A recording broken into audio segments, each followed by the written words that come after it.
ಇನ್ನು ಬಿಜೆಪಿಯಿಂದ ಇಡೀ ದುರುಪಯೋಗ ಆಗ್ತಿದೆ ಅನ್ನೋ ಒಂದು ವಿಚಾರ ಸ್ವತಂತ್ರ ಬಂದಾಗಿನಿಂದಲೂ ಕೂಡ ರೇಡ್ಗಳಾಗಿವೆ ಅಂತ ಇವಿನಾನ್ಗೆ ಬಿಜೆಪಿ ಸಂಸದ ಗೋವಿಂದ ಕಾರಜೋಳ ಹೇಳಿದೆ. ಕಾಂಗ್ರೆಸ್ನವರ ಆರೋಪ ಅಥವಾ ವಿಪಕ್ಷಗಳ ಆರೋಪ ಕೇಂದ್ರದ ಮಟ್ಟದಲ್ಲಿ ನೋಡೋದಾದ್ರೆ ಏನು ಇಡಿ ಹಾಗೇನ ಐಟಿಯನ್ನು ದುರ್ಬಳಕೆ ಮಾಡಿಕೊಳ್ಳಲಾಗ್ತಿದೆ ಅನ್ನೋದು. ಆದ್ರೆ ಇದು ಸ್ವತಂತ್ರ ಬಂದಾಗಿನಿಂದಲೂ ಕೂಡ ರೇಡ್ಗಳಾಗ್ತಿದೆ ಅಂತ ಹೇಳಿದ್ದಾರೆ ಗೋವಿಂದ ಕಾರಜೋಳ.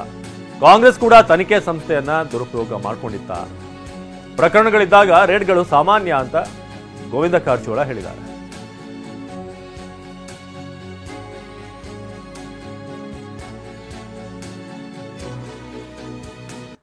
ಬನ್ನಿ ನಮ್ಮ ಪ್ರತಿನಿಧಿ ಪ್ರಮೋದ್ ಗೋವಿಂದ ಕಾರಜೋಳ ಅವ್ರನ್ನ ಮಾತನಾಡಿಸುತ್ತಾರೆ, ನೋಡೋಣ. ನಮ್ಮ ಜೊತೆ ಮಾತನಾಡೋದಕ್ಕೆ ಬಿಜೆಪಿಯ ಹಿರಿಯ ನಾಯಕರು ಹಾಗೂ ಸಂಸದರಾಗಿರುವಂತಹ ಗೋವಿಂದ ಕಾರಜೋಳ ಅವರಿದ್ದಾರೆ. ಕಾರಜೋಳ ಅವರೇ, ಮೊದಲನೇದಾಗಿ ಈಗ ನೀವು ಇಲ್ಲಿ ಪ್ರತಿಭಟನೆ ಮಾಡ್ತಾ ಇದ್ದಂತಾನೆ ಕಾಂಗ್ರೆಸ್ನ ಸಚಿವರು ಕೂಡ ಅಲ್ಲಿ ಪತ್ರಿಕಾಗೋಷ್ಠಿಯನ್ನು ಮಾಡಿದ್ದಾರೆ.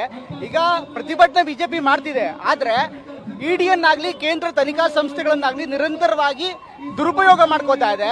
ಸರ್ಕಾರವನ್ನ ಅಸ್ತಿತ್ವ ಮಾಡುವಂತ ಕೆಲಸಗಳನ್ನ ಮಾಡ್ತಾ ಇದೆ. ನಿರಂತರವಾಗಿ ಇಡಿಯನ್ನ ಬಳಸ್ಕೊಂಡು ಎದುರಿಸುವಂತ ಕೆಲಸ ಮಾಡಲಾಗ್ತಿದೆ ಅಂತ ಅವ್ರು ಹೇಳ್ತಿದ್ದಾರೆ.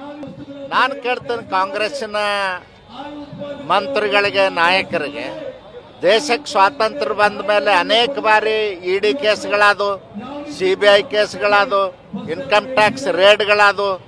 ಹಾಗಾದರೆ ಅವೆಲ್ಲನೂ ರಾಜಕೀಯ ಕಾರಣಕ್ಕೆ ಮಾಡಿದ್ದೀರಾ ನೀವು? ಅದು ಹೇಳಿದ್ರೆ ತಪ್ಪಾಗ್ತದೆ. 400ಕ್ಕೂ ಹೆಚ್ಚು ಶಾಸಕರನ್ನ ಬಿಜೆಪಿ ಆಪರೇಷನ್ ಮಾಡಿದೆ. 2014ರಿಂದ ಇದುವರೆಗೂ 400ಕ್ಕೂ ಹೆಚ್ಚು ಶಾಸಕರನ್ನ ಆಪರೇಷನ್ ಮಾಡಿದೆ. ಕೇಂದ್ರೀಯ ಸಂಸ್ಥೆಗಳನ್ನ ದುರುಪಯೋಗ ಮಾಡ್ಕೊಂಡಿದೆ ಅಂತ ನೋಡಿ. ರಾಜ್ಯಪಾಲರನ್ನು ಉಪಯೋಗ ಮಾಡಿಕೊಂಡು ಅನೇಕ ಚುನಾಯಿತ ಸರ್ಕಾರಗಳನ್ನ ವಜಾ ಮಾಡಿರ್ತಕ್ಕಂಥದ್ದು ಕಾಂಗ್ರೆಸ್ ಆಡಳಿತದಲ್ಲಿ.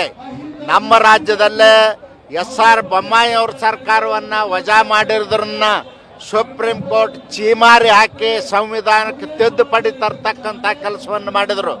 ಅಂತ ಕೆಲಸ ನರೇಂದ್ರ ಮೋದಿ ಅವ್ರ ಕಾಲದಲ್ಲಿ ಆಗಿಲ್ಲ. ಯಾರು ಬೇಸತ್ತು ಆ ಪಕ್ಷವನ್ನು ತ್ಯಜಿಸಿ ಬಂದಿದಾರ ಅಂತವ್ರನ್ನ ಕರ್ಕೊಂಡಿದೀವಿ. ಇವತ್ತು ಕೂಡ ಕರ್ನಾಟಕ ರಾಜ್ಯದಲ್ಲಿ ಅನೇಕರು ರೆಡಿ ಆಗಿದ್ದಾರೆ. ಕಾಂಗ್ರೆಸ್ನಲ್ಲಿ ಅಧಿಕಾರಕ್ಕೆ ಬಂದ ಮೇಲೆ ಅವ್ರಿಗೆ ಕಾಸಿನ ಕಿಮ್ಮತ್ತಿಲ್ಲ ಅಂತೇಳಿ, ಗೌಡೆ ಕಿಮ್ಮತ್ತಿಲ್ಲ ಅಂತ ಹೇಳ್ತಾ ಇದ್ದಾರೆ, ಅಭಿವೃದ್ಧಿಗೆ ಹಣ ಕೊಟ್ಟಿಲ್ಲ ಅಂತ ಹೇಳ್ತಾ ಇದ್ದಾರೆ.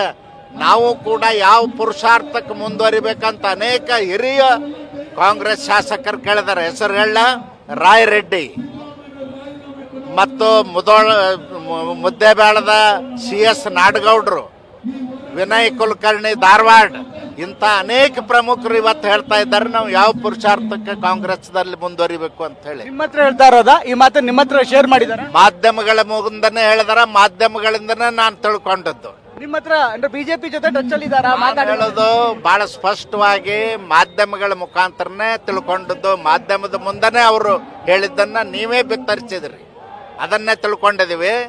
ನೋಡಿ, ನಾವು ಕಾಂಗ್ರೆಸ್ ಅನ್ನ ಅಸ್ಥಿರಗೊಳಿಸ್ಲಿಕ್ಕೆ ಹೋಗೋದಿಲ್ಲ. ಹಾಲು ಕುಡ್ದು ಸಾಯುವವ್ರಿಗೆ ವಿಷ ಹಾಕಿ ಸಾಯಿಸೋದಿಲ್ಲ. ಹಾಲು ಕುಡ್ದೆ ಸಾಯ್ಲಿಕ್ಕೆ ರೆಡಿ ಆಗ್ಯಾರ, ನಾವ್ಯಾಕೆ ವಿಷ ಹಾಕೋ? ಸರ್, ಕೊನೆಯದಾಗಿ ಈಗ ಬೋವಿ ನಿಗಮದಲ್ಲೂ ಕೂಡ ಇದೇ ತರ ಆಗಿತ್ತು ಅನ್ನುವಂತ ಆರೋಪ ಈಗ ಇವತ್ತು ಮಾಡಿದ್ದಾರೆ. ಬೋವಿ ನಿಗಮದಲ್ಲೂ 84 ಕೋಟಿ ಹಿಂದೆ ಬಿಜೆಪಿ ಅವಧಿಲಾಗಿತ್ತು. KIDB ಇಂದ ಸೇಲಂಗೆ ಹಣ ವರ್ಗಾವಣೆ ಆಗಿತ್ತು. KIDB ಇಂದ ಸೇಲಂಗೆ ಒಂದು ಹಣ ಹೋಗಿತ್ತು. ಅದೇ ರೀತಿ ಪಂಜಾಬ್ ನ್ಯಾಷನಲ್ ಬ್ಯಾಂಕ್ ಅಲ್ಲೂ ಕೂಡ ಇದೇ ರೀತಿಯಂತ ವ್ಯವಹಾರ ಆಗಿತ್ತು. ಈ ಬಗ್ಗೆ ಬಿಜೆಪಿ ಯಾಕೆ ಮಾತಾಡಲ್ಲ? ಇಡಿ ಯಾಕೆ ಆ ವಿಚಾರದಲ್ಲಿ ಹೋಗಲ್ಲ? ದೇವರಾಜ್ ಅರಸು ಟ್ರಕ್ ಟರ್ಮಿನಲ್ ಬಗ್ಗೆ ಮಾತಾಡ್ತಿದ್ದಾರೆ, ಅಲ್ಲಿ ಯಾಕೆ ಇಡಿ ಏನು ಮಾಡಲ್ಲ ಅಂತಿದ್ದಾರೆ. ಸಿದ್ದರಾಮಯ್ಯನವ್ರಿಗೆ ನಾನು ಕೇಳಲಿಕ್ಕೆ ಬಯಸ್ತೇನೆ, ನೀವು ಅಧಿಕಾರಕ್ಕೆ ಬಂದು 1 ವರ್ಷ 3 ತಿಂಗಳಾಗಲಿಕ್ಕೆ ಬಂತು, 1.25 ವರ್ಷ ಆಯ್ತು. ನಿದ್ದೆ ಮಾಡಿದ್ರೆ ಎಷ್ಟು ದಿವಸ ಮಾಡಬೇಕಾಗಿತ್ತು? ಯಾರು ಬೇಡ ಅಂತಾರೆ ಎನ್ಕ್ವೈರಿ ಮಾಡ್ಲಿಕ್ಕೆ ನಾವೇನಾದ್ರೂ ಅಡ್ಡಿ ಮಾಡಿದ್ವಿ? ಮಾಡಿ ಸತ್ಯ ಹೊರಗೆ ಬರಲಿ. ಯಾರು ಅಪರಾಧಿಗಳಿದ್ದಾರೆ, ಯಾರೇ ಇರಲಿ, ಅವ್ರೆಲ್ಲರಿಗೂ ಕಾನೂನಿನ ಕ್ರಮ ಆಗ್ಬೇಕು. ಸರ್, ಕೊನೆಯದಾಗಿ ಈ ಒಂದು ಹೋರಾಟ, ವಾಲ್ಮೀಕಿ ನಿಗಮದ ಹೋರಾಟ ಒಂದು ತಾರ್ಕಿಕ ಅಂತ್ಯಕ್ಕೆ ಹೋಗುತ್ತೆ ಸರ್, ಇಲ್ಲ ರಾಜಕೀಯವಾಗಿ ಕೆಸರಚಾಟಕ್ಕೆ, ರಾಜಕೀಯ ಲಾಭಕ್ಕೆ ಮಾತ್ರ ಸೀಮಿತವಾಗುತ್ತೆ ಸರ್? ನಾವು ST ಜನಾಂಗಕ್ಕೆ, SC ಜನಾಂಗಕ್ಕೆ ಈ ಸರ್ಕಾರ ಅನ್ಯಾಯ ಮಾಡಿದೆ. ಕಳೆದ 1 ವರ್ಷ ಅವಧಿಯಲ್ಲಿ ಸಿದ್ದರಾಮಯ್ಯನವರು 24,000 ಕೋಟಿ SCP TSP ಹಣವನ್ನು ದುರುಪಯೋಗ ಮಾಡಿಕೊಂಡು ವೋಟ್ ಬ್ಯಾಂಕ್ ರಾಜಕಾರಣಕ್ಕೆ ಉಪಯೋಗ ಮಾಡಿದ್ದಾರೆ. ಅದು ಕೊಡಬೇಕು ವಾಪಸ್, ನಂಬರ್ 1. ನಂಬರ್ 2, ವಾಲ್ಮೀಕಿ ನಿಗಮದ ಹಗರಣ ಏನದ, ಅದಕ್ಕೆ ನೇರವಾಗಿ ಸರ್ಕಾರವೇ ಹೊಣೆಗಾರಿಕೆ ಆಗ್ತದ. ಸರ್ಕಾರದ ಜವಾಬ್ದಾರಿ ಹೊತ್ತಂತ ಸಿದ್ದರಾಮಯ್ಯನವರೇ ರಾಜೀನಾಮೆ ಕೊಟ್ಟರು. ಥ್ಯಾಂಕ್ ಯು, ಧನ್ಯವಾದ. ಇದಿಷ್ಟು ಕಾರಜೋಳ ಅವರು ಹೇಳ್ತಾ ಇರುವಂತಹ ಮಾತು. ಕ್ಯಾಮರಾಮನ್ ಮಂಜುನಾಥ್ ಜೊತೆ ಪ್ರಮೋದ್, TV9 ಬೆಂಗಳೂರು.